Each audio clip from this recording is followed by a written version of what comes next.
crashing through the undergrowth to try and find a place to launch the kayak. It's not so easy. Bushes everywhere. And here it is, the Opanuku street. So now I'm ready to get into the kayak, and the first piece of rubbish that I've seen is this blue bucket that's been washed up on the bank, but I'm going to put that bucket to good use. Well, that was the bank that I just slid down to launch the boat, but so far I've managed to keep my exploring pants quite dry, and hopefully that will continue. Now when I come back down the stream, I'm not going to be able to tell where I put my boat in or where I've parked my car to get home again, because there's no signposts on this river. So what I'm going to do is I'm going to put a signpost on this tree, which is the bucket. I'm going to hang the bucket on the tree, and then when I come back down the river, when I see the bucket on the tree, I'll know that that's the bank that I've got to climb back up again to get home. In some places the stream here is really shallow, and so I'm going to have to put my feet in the water, get wet feet for a start, but as long as my explorer pants are dry, then I'm happy. You can see already, one thing I notice is there's a little bit of rubbish that's been washed up on the trees as there's been a big flood down this river. There's an old car tyre, and interestingly here's a tree stump that's obviously fallen off the bank here and into the river. Probably when the river flooded, you can see that some of the land has been washed away over here as well.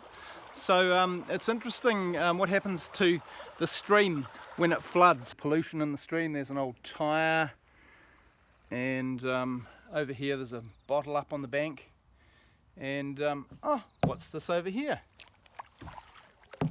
A polluting soccer ball. I wonder if it's got Henderson Valley School written on it.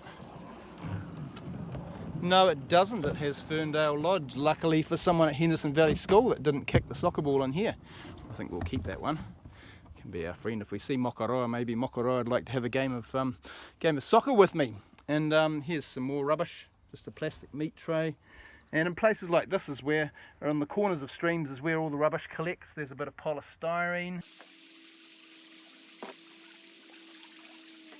and various other rubbish around the stream. And it just goes to show that everything you any rubbish you throw onto the ground at school or anything like that, eventually gets washed by the rain and eventually ends up in the stream, most of it.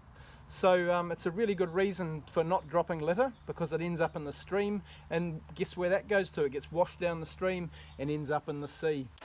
Oh, you're never going to guess what's just happened. I just had to carry the kayak over this shallow area here, and I went to sit back in the kayak, and look, the seat's all full of water, and I sat in it, and my pants have got all wet. What am I going to do now? What will my mummy say? So I've just picked up my kayak and dragged it for what I think is probably going to be the last time in this big adventure, because up ahead I can see the home bucket. So there we are, there's the home bucket beckoning me back, and it's been a really interesting journey.